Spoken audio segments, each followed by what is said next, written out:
Hello, welcome students. You are watching mathematics class on exercise triangles, namely Pythagoras theorem. Okay, so this is the third part of this exercise.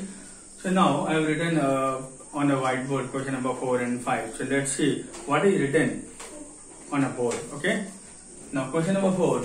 Two poles AB and CD stand vertically on the flat ground. दो पोल है वो सीधा सीधी जमीन के ऊपर में खड़ा हुआ है. देखो फाइंड BD एंड CD. आपको BD और CD निकालना है.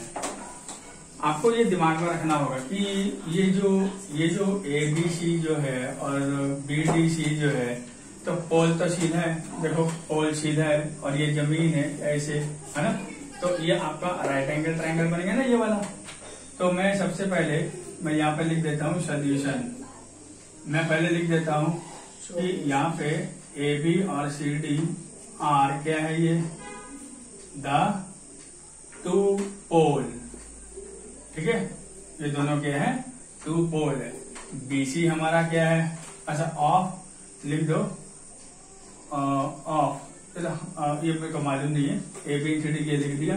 तो इसमें पहले लिख दो कि AB हमारे पास क्या है, 9 मीटर है. ओके, CD हमें मालूम नहीं है. ओके, तो BC क्या है, BC इज द क्या, ग्राउंड. तो ये भी हमें मालूम नहीं है. ओके, अब देखो पहले हम कौन सा ट्रायंगल लेके चलेंगे. देखो इसमें अगर मैं ABC लाइन खींचता हूं, देखो ये 90 डिग्री है, ये A है, ये B है, तो ये C है, ये हमारा 15 है, ये 9 है. तो क्या निकल आया इसमें, हमारा ग्राउंड निकल जाएगा. समझ में आ गया. अब देखो आ जाओ, कैसे लिखेंगे. In right triangle ABC formula क्या है, पाइथागोरस थ्योरम का hypotenuse square equal to perpendicular square plus base square. तो हाइपोटेन्यूज कितना है, देखो 15 स्क्वायर, परपेंडिकुलर 9 स्क्वायर, बेस हमें मालूम नहीं है. तो इसका मतलब ये कितना हो जाएगा, देखो 25 225 माइनस 9 पर 81. तो लेफ्ट साइड लेके तो माइनस हो जाएगा. तो अभी जब इसको हम सवाल करेंगे तो कितना आंसर आता है, देखो 144 आता है. 144 आता है. तो अब इसको हम क्या करेंगे, देखो तो हमारा बेस कितना आ गया, 12. तो मैं समझ गया ये जो बेस जो आया है 12, ये हमारा बेस हो गया 12, यानी कि BC. तो यही तो BC हुआ, तो मेरा 12 निकल गया. अब हम कौन सा ट्रायंगल लेके चलेंगे.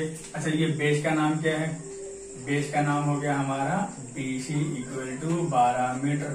खत्म हो गया. अब हम कौन सा ट्रायंगल लेके चलेंगे, ये वाला. ओके, जो क्या नाम है, देखो ये CD और B. मैंने BC तो यहाँ निकाल लिया था 12, वो यहाँ लिख दो. और ये आपका कितना है, 20 मीटर. ओके, अब आपको निकालना क्या है, CD निकालना है. ठीक है, तो CD जब ये क्वेश्चन गलत है, यहाँ पे BC होगा. तो अब CD निकालना है. तो इसके लिए भी हम क्या करेंगे, देखो इन ट्रायंगल BCD क्या हो जाएगा, देखो पाइथागोरस थ्योरम अप्लाई करेंगे.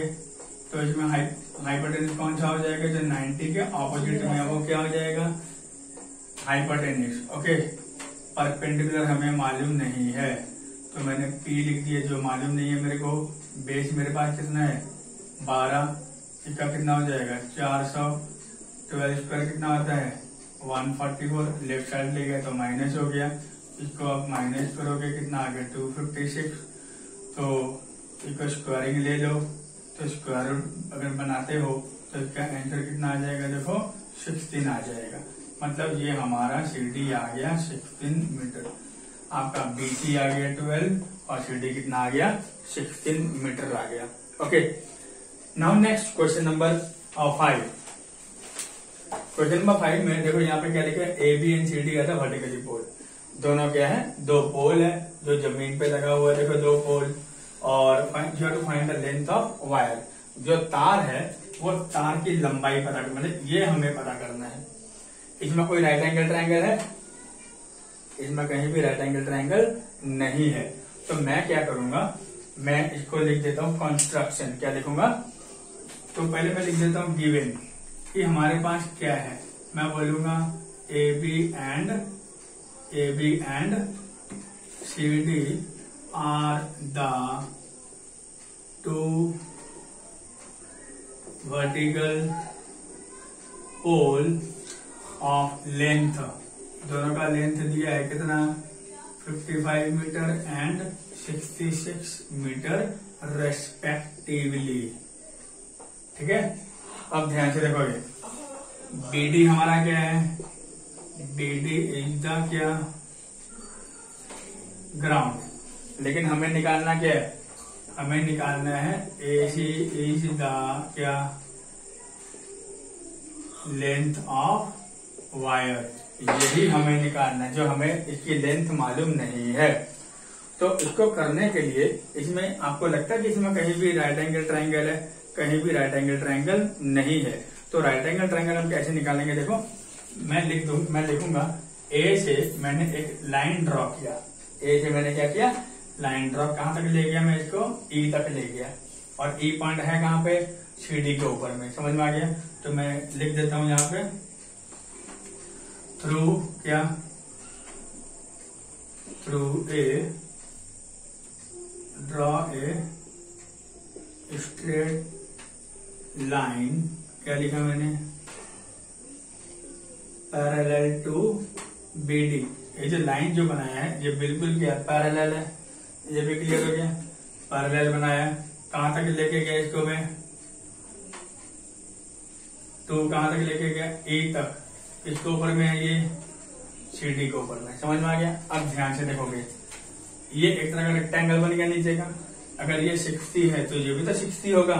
अब आपको समझ में आ गया कि ABDE ये क्या बन गया रेक्टेंगल।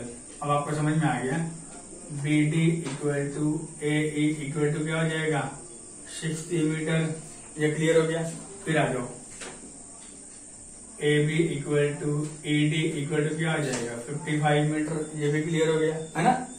अब ध्यान से देखो, अब आपको देखना है, देख लो ये अगर 60 है तो ये भी हमारा 60 हुआ, ये अगर 55 है तो ये भी हमारा क्या होगा 55। आपको क्या निकालना है CE निकालना है, तो कितना हो जाएगा 66 माइनस 55 कितना आया 11। तो आपको समझ में आ गया कि अब आप CE कैसे निकालोगे, 66 माइनस 55 आपका आ गया 11 मीटर। ओके, अब हम कौन सा ट्रायंगल लेंगे, इसमें कौन सा ट्रायंगल लेंगे CEA, ये वाला ट्रायंगल लेंगे, समझ गए ना। ये देखो ये ट्रायंगल ले लिया, ये हो गया E, ये हो गया C, ये हो गया A, ये हमारा 60, ये हमारा 11, क्या निकल जाएगा AC निकल जाएगा ना। अब आप आ जाओ, मैं यहाँ राइट साइड में लिखता हूँ इन ट्रायंगल क्या AEC बना लो, hypotenuse equal to perpendicular plus base square, ये हमें मालूम नहीं है। परपेंडिकुलर हमारा कितना है 11 स्क्वायर, बेस कितना है 60 स्क्वायर, तो 121 3600 कितना आ गया 3721। ओके, ये हमारा क्या आया हाइपोटेन्यूज का स्क्वायर। मैं इसका स्क्वायर रूट निकालू मतलब कितना आएगा देखो, ठीक है। अब इसका कितना आंसर आएगा रूट का देखो,